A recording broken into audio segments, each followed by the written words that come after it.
Okay, so we're here in Tampa, wanting to put together a video on the TEM6 air handler, setting up the blower for the CFM that we want on startups. Our goal is to initially set our air handlers up at 400 CFM per ton. Ray is with me. Ray's a senior tech. Dude's got it going on. He's going to go ahead and show us, talk with us about what we need to do to set these air handlers up, and going to go ahead and get started from there. So what I want to do, Ray, is I'm going to zoom in, sir, on the blower board, and in fact I'm going to get a little closer here. All right, there we go. So the dip switches that he's pointing to right now, there's what, 8 of them? Yes, sir. Okay, so dip switches 1 and 2 are dominantly what we're going to be talking about in this video, but I will tell you, I want you to set 3 and 4, which are the heating CFM, identically. All right, so we're gonna get the switches 1 and 2 set up for as close to 400 CFM per ton as we can do. So we're gonna go ahead and move over here to the book. I'm going to pause for a second and we're going to come back. All right, so we're at the install manual. That's that thing nobody ever takes out of the plastic. We're going to go ahead and open it up. I believe it's page 5 or 6 is the first thing I want to show y'all. And what we're going to do is it's in the upper left-hand corner. Let me center it here for us. Is just an illustration of the different switches, and what's interesting about it is it you can see the word cooling at the top, okay, and then 1 and 2 below it, and then you can see heating at the top, 3 and 4 below it. Next thing, what is that? Fan off delay. Fan off delay, okay. 5 and 6, that's going to get us the kind of behavior out of the blower with regards to, do we want it to just turn on and turn off? I do on startups. So we're going to make sure that we set it up. 7 and 8 are simply the amount of CFM that you want across the amount of kW of electric heat you've got. For example, I don't want like 8 million CFM blowing across a 5 kW heater, right? So you need to have the proper amount of air so that it actually feels like you're heating. And you got to make sure you have enough air across your heat so that you don't overheat. So we're going to go ahead and flip the page, and let's see if we can find the page for, there we go. All right. So I'll tell you what I'm going to do. I'm going to take this out of here. So we flipped the page, and if you look, you can see at the top our model number of our air handler and cooling airflow. Wet coil means how much air you're going to get when the coil gets wet after it's been running and stabilized. Here they say no filter. Sort of interesting to me. And no heater. So they're listing the airflow if you don't have an air filter in place and no heater in place. But I'm going to tell you, nobody does that. If you look down below, you can see static pressure listed. Simply put, this is the CFM that air handler is going to put out at that given static pressure. Not real sure why it really matters whether there's a filter in place or not. I would say you check it with a filter in place, get your static pressure, and then you could come to this chart and get a real idea of what your CFM is doing. So first thing first, we come over here, see where it says outdoor unit size? Well, this air handler might get married up to a 1.5 ton or a 2 ton. Heck, it looks like it might even could get married up to a 2.5. So first thing you got to do is identify what your outdoor unit is. Our outdoor unit is a 2 ton, and we have 3 choices: low, normal, and high.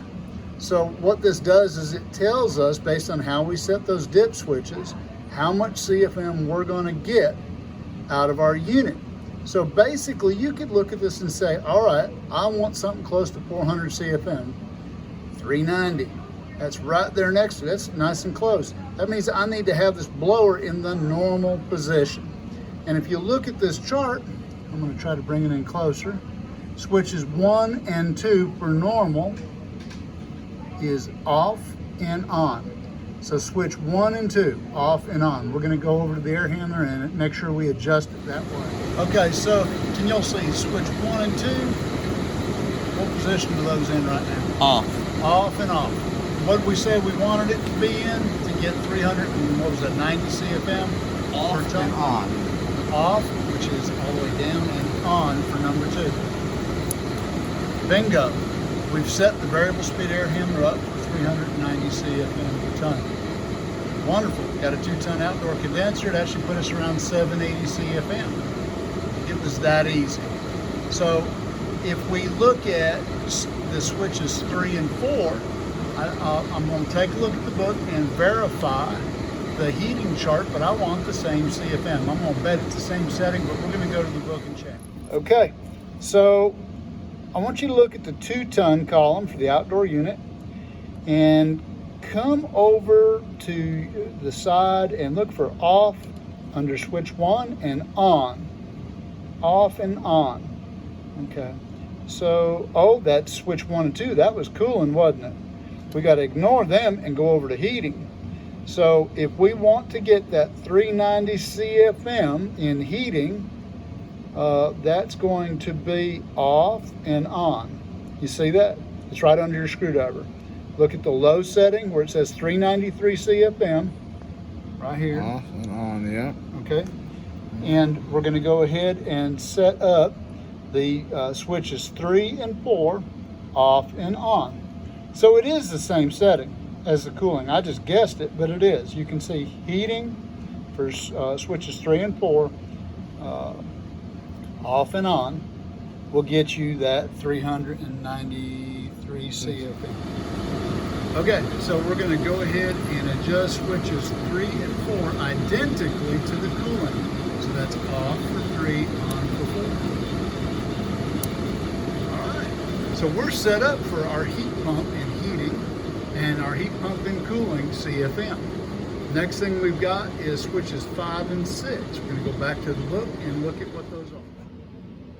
Okay, so now we're going to go ahead and look at, we've done cooling, we've done heating, now we're going to do fan off delay. And we have some choices. I'm going to tell you for startup purposes, I don't want any cooling off delay. So look here for the word none. Well, there it is. It's on the top line.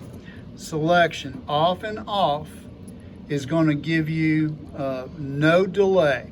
In other words, your thermostat gets satisfied for cooling and it shuts off. That's the way we want to set it. Okay, so we're looking at 5 and 6. We want to make sure they're off and off.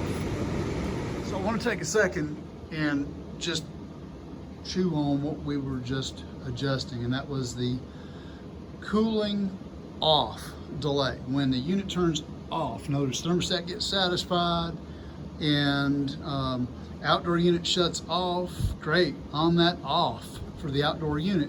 We could have the blower continue to run, but we don't really want to for one particular reason. And that is all the moisture that's on that coil that normally gravity drips down into the condensate drain and out of the house, gets rid of that moisture. Well, it ain't had a chance to do it yet, and if the outdoor unit shuts off, the indoor unit will continue to run if you set this up to let the blower keep running, to delay turning off, and it will re-evaporate that moisture, put it back in the house, and those customers will have a more humid house. They will typically have to have it, I don't know what, 1, 2, 3 degrees cooler in their house, and it's all because they've got that blower running that extra time. You know, the 3-degree example I gave is probably better for someone who leaves their fan in the on position all the time. It's crazy. I mean, sure. Oh man, my house is always humid. Well, you've got your fan in the on position. Well, I read somewhere that it's better, a filter manufacturer said we could do that and filter our air better. Yeah, but you are evaporating all of that moisture right back into your house at the end of every single cooling cycle. So fan off, I don't want any at all. What do you think? Does that seem to fit? Yeah, especially in Florida. Okay. Especially these homes being built so sealed tight now, they hold humidity. Okay. When that fan runs longer, it's just creating more humid air in there if they're not running that cool air. It just re-evaporates the moisture. It should have gone out the drain line, got its butt out of the house. Yes, sir. Okay, all right. So we're going to pause for now, and then we're going to come back and talk about electric. The last switch that we're going to set up is for the electric heat airflow. So here, BAY HTR 1505, that's a 5 kW, okay? So now that we know what it is, we're going to go over to the book. So we're going to go ahead and take a look. We are on page 22. And we have to look up our model number. And what we're going to do is take a look at the dip switch settings for our electric heat. So here it gives you a choice of low, medium, and high for the airflow. And what we're looking at is, look at the airflow 601 for the positions of on and on for switches 7 and 8. So what we're going to do is we're going to go back to the other page here in just a second to look at what the minimum airflow they say they want on these heaters, and we're going to adjust these pins to give it that. So we're on the page that tells us minimum heater airflow. I believe that's page 21. Sir. Yep. Okay. So we're going to zoom in here, and we can see that they want, if your heat pump's running and heating along with the electric heaters, they want you to be moving 660 CFM. So when we set this unit up to begin with, I think it was 390 CFM per ton. That's 780, so we've got more than enough. And the fact of the matter is, it was on low. Okay, so there's no lower we can go. So with heat pump, I'm happy with it. Let's talk about if we're running just the electric heat.